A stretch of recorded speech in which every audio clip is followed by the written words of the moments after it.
Voilà, nous allons retourner à Fès où nous attend Hassan II, roi du Maroc. Majesté, vous m'entendez bien maintenant? Moi, je vous entends très bien. Ah, ben cette fois, moi aussi. Bonjour, merci d'avoir accepté de répondre à nos questions. Alors, parlons d'abord de la guerre Iran-Irak. Comment expliquez-vous, Majesté, que cette guerre du Golfe entre musulmans s'éternise? Cela fait bientôt 7 ans. Y aurait-il des pays tiers qui ont intérêt à ce que cela continue? Avant de répondre à cette question, je tiens tout d'abord à dire un grand bonjour à tous les téléspectateurs qui, de l'autre côté de la Méditerranée, sont devant leur télévision sur Antenne 2. Je suis donc très heureux de pouvoir leur souhaiter une excellente journée. En ce qui concerne la question que vous venez de poser, il est certain que la guerre irako-iranienne représente un cas sans précédent dans l'histoire des relations internationales. D'abord sur le plan de la représentation diplomatique. C'est la première fois que l'on voit une guerre entre deux pays alors que les ambassades respectives sont toujours ouvertes et que le drapeau de l'adversaire continue à flotter sur son ambassade.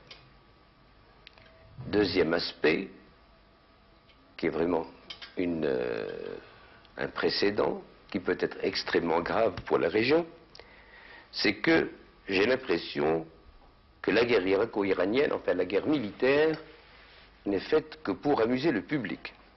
C'est un show. Un show, il y a des fusées intercontinentales, il y a des raids d'avions, il y a des coulages de pétroliers et de plateformes. Et il y a des morts aussi. Il y a des morts, il y a la présence d'une armada internationale comme jamais on en a vu. Mais la vraie guerre, à mon avis, celle qui se passe en dessous, c'est une guerre d'exportation d'idéologie sous couvert de l'islam. Et alors là, comme vous le savez, les musulmans étant nombreux, ils sont 1 milliard, éparpillés dans le monde, alors là, les conséquences de cette guerre géographiquement visible risquent d'être imprévisibles. Majesté, justement, à propos de l'islam, vous avez récemment lancé un appel aux musulmans pour qu'ils se réunissent en concile.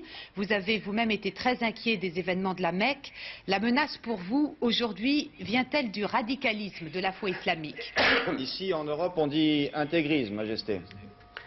Mais en réalité, il y a deux termes qui doivent être employés dans ce domaine. C'est le fondamentalisme d'une part et le radicalisme. Je ne suis pas pour l'intégrisme. Et les gens de la Sunna sont des fondamentalistes. Les gens de la Shia sont... des orthodoxes, disent-ils.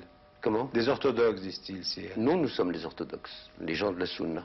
Mais ce projet de synode que vous avez de réunion des sages musulmans, oui. Est-ce que le fait que vous soyez descendants du prophète peut avoir une importance? Est-ce que les chiites reconnaissent cette parenté que vous avez? Ah oui, ils la reconnaissent. C'est du reste de cela qu'est parti le mouvement de la Shia tout de suite après la mort du prophète. Majesté, s'il Car vous on plaît. considérait que, après ces deux premiers compagnons, le khalifa de l'islam devait revenir aux descendants du prophète. Majesté, s'il vous plaît, une petite explication de thèse pour ceux qui sont des profanes. La sunna, la shi'at, qu'est-ce que c'est? Bien, disons que la sunna, c'est le rite orthodoxe musulman, oui. Et que la shia, tout en n'étant pas hérétique complètement, demeure quand même une hérésie, d'autant plus que sous le mot shia, il y a 93 espèces ou sectes ou écoles de shia. La plus dangereuse, la plus extrémiste, celle qui est la plus loin de la sunna, est justement la shia jafariya, qui est le rite officiel de l'Iran. Et c'est pour cette raison que j'ai pensé que nous avons bien vécu pendant 14 siècles entre sunnites et chiites, et que tout à coup, nous voyons surgir un conflit accompagné d'autres conflits qui s'inscrivent dans un voisinage de déstabilisation. Alors, j'ai proposé à ce qu'une conférence islamique ait lieu, d'abord pour qu'il y ait une explication franche, et deuxièmement pour que nous puissions créer des commissions de réflexion entre sunnites et chiites et revenir au moins au statu quo ante avec un minimum de tolérance. Majesté, dans votre pays, croyez-vous vous-même à une menace des radicaux, des plus radicaux? Non, je n'y crois pas. Je n'y crois pas parce que notre religion, ici au Maroc, est très bien défendue, positivement défendue par notre rite malékite, par nos enseignements religieux et aussi, je le dirais, par nos traditions ancestrales. Mais comment on explique ce développement du radicalisme musulman dans certains pays? Est-ce que c'est un problème social d'abord, à votre avis? Non, je pense avant tout que c'est un problème d'ignorance. Il ne faut pas oublier que le Coran et les hadiths du prophète sont en arabe. Les musulmans, tous les musulmans du monde ne parlent pas l'arabe. La plupart ne savent même pas ce qu'est l'arabe. Ils ont donc recours à des théologiens ou à des professeurs pour leur expliquer tel ou tel verset du Coran ou tel hadith du prophète. Et de ce fait, de soi-même, s'est créé une sorte de clergé qui détenait la vérité et qui détient toujours le fait de dire la loi ou d'interpréter la loi. Vous parlez pour les Iraniens? Pas seulement pour les Iraniens, pour les Africains, pour les Asiatiques. Bien, Majesté, dernière question sur ce sujet. Majesté, croyez-vous possible un vrai dialogue avec l'imam Khomeini? Si nous ne sommes pas trop indiscrets, qu'avez-vous l'intention de lui dire si ce concile se réunit? Je ne pense pas personnellement que si ce concile se réunissait, qu'il y assisterait personnellement. Mais s'il y assistait, je lui dirais, écoutez, vous êtes un ayatollah, vous devez donc connaître les fondements de notre religion. Si vous voulez même un tête-à-tête pour qu'il n'y ait pas d'arbitre dans nos conversations et qu'il n'y ait pas l'impression qu'il y a un vainqueur et un vaincu, je suis prêt à vous convaincre de la rectitude de notre attitude et de vous convaincre de certains dépassements que vous avez accomplis dans la vôtre. Majesté, une autre question, et là nous changeons tout à fait de sujet, nous l'avons appris bien dans le courant de la nuit. Dans une résolution votée au Parlement européen, bien, le Parlement invite les autorités marocaines, et là je cite le communiqué, à libérer tous les prisonniers politiques et syndicaux et à respecter les conventions internationales sur les droits de l'homme. Qu'en pensez-vous, Majesté?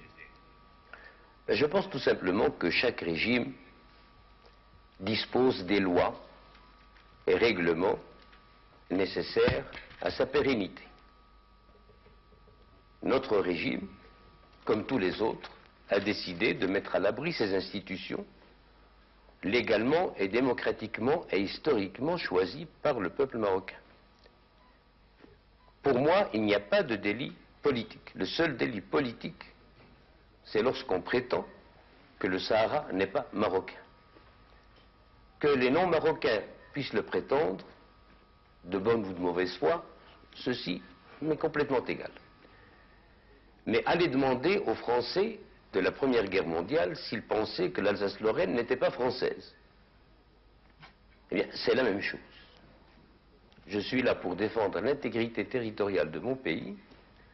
C'est pour cela qu'il y a cette allégeance de la part de mon peuple à mon égard et qu'il y a cette obligation d'un contrat politico-social entre moi et mon peuple, à savoir que je dois défendre des institutions à la tête desquelles se trouve l'intégrité territoriale. Alors à partir du moment où un Marocain me dit que le Sahara n'est pas marocain, il va en prison? Comment? Il va en prison pour ça? Ah, naturellement.